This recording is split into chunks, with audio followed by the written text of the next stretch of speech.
এই মুহূর্তে প্রতিটি চ্যানেলে একগুচ্ছ নতুন সিরিয়াল শুরু হতে চলেছে।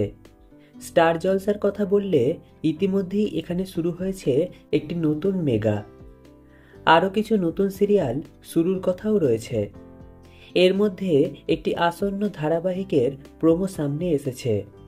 পরশুরাম আজকের নায়ক নামে এই ধারাবাহিকটি কোন স্লটে আসবে তা নিয়ে আলোচনা চলছেই। এর মাঝেই গুঞ্জন, মাত্র 5 মাসেই শেষ হচ্ছে চ্যানেলের জনপ্রিয় সিরিয়াল। গত সেপ্টেম্বর মাসের শেষে শুরু হয়েছিল 2 শালিক সিরিয়াল। 2 বোনের গল্প নিয়ে তৈরি ধারাবাহিকে তরুণ প্রজন্মের অভিনেতা অভিনেত্রীদের অভিনয় নজর কেড়েছিল দর্শকদের। প্রথম 10-এ জায়গা করতে না পারলেও স্লট বরাবর দখলে রেখেছে সিরিয়ালটি। কিন্তু হঠাৎ করেই 2 শালিক বন্ধের গুঞ্জনে হইচই পড়েছে দর্শক মহলে।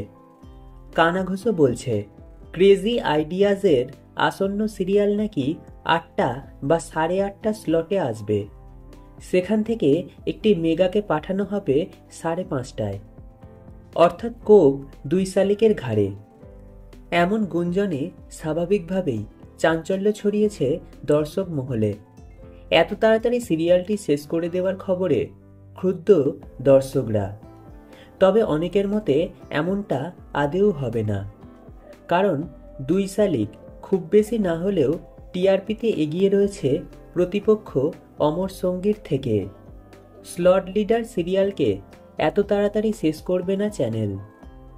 পরশুরাম আজকের নায়কের কারণেই কি শেষ হয়ে যাবে 2 শালিক? আশা করি আগামী ভিডিওতে এই বিষয়ে বিস্তারিত জানাতে পারবো। তাই বিনোদন জগতের সব খবর পেতে আমাদের এই চ্যানেলের পাশে থাকুন।